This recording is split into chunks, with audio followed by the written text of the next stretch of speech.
Hello everyone, I'm going to explain the reaction rate. And this is very important actually for people who are working with biochemical or chemical engineering. And the reaction rate equation, of course, or they call it rate law. For example, if we have a reaction here that starts with some reactant A's and end up with some product B. So the rate of disappearance of of this reactant per unit volume is called minus RA. This is basically the rate law. And of course, changing in the reactant means that we have some kind of products, accumulation of product or production of kind of products. In this case, this RP. And if you notice here, this is minus and this is positive because basically the reactant can be degraded or maybe changing in shape, for example, of the molecules, or maybe changing in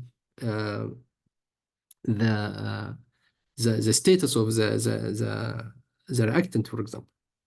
So in this case, the reaction rate equation is an algebraic equation. It can be something like first order or second order.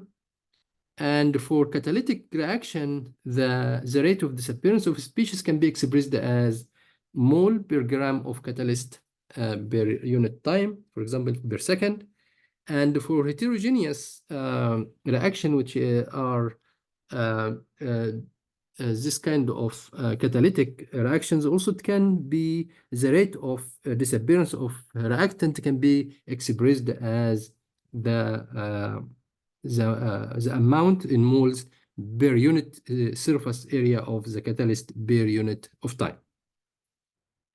So, for example, if again this is example A converted to B, the species B is being formed at a rate of 0.1 mole per decimeters cubes per second, and then A should be, of course, should be also having the same rate if you have actually only one reactant and producing only one product.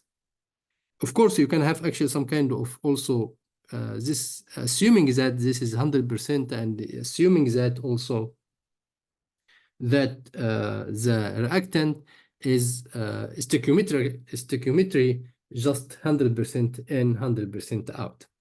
So mathematically, if you have this kind of definition of chemical reaction, can be a source of confusion. Sometimes actually people refer to this equation as rate of reaction or reaction rate, which is the change of the concentration of reactant per unit of time or per the change in time.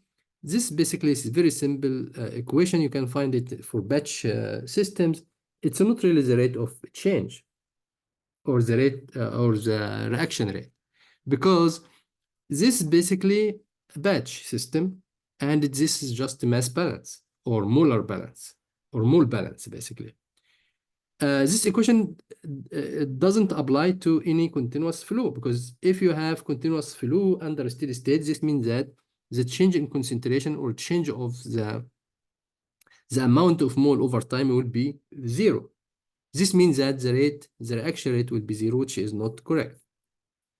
Okay, so the rate equation or the rate law is algebraic equation, as I mentioned. Maybe also here some kind of first order or second order or some other forms. Also, you can find this other form of reaction maybe also have different kinetic constants. This we will be discussing maybe next time.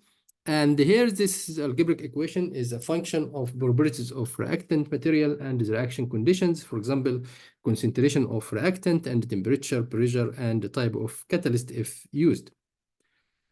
It can vary from point to point in the system because the properties and the reaction condition of the reactant material may also change in reactors. For example, if you apply mixing, you may actually have different constant rate compared with agitated reactor. However, actually, this rate of equation is independent of the reactor, batch or continuous, in which the reaction is carried out. So again, the rate equation or the The reaction rate is not depending on the reaction type. With that, I would like to thank you and see you next time. Bye bye.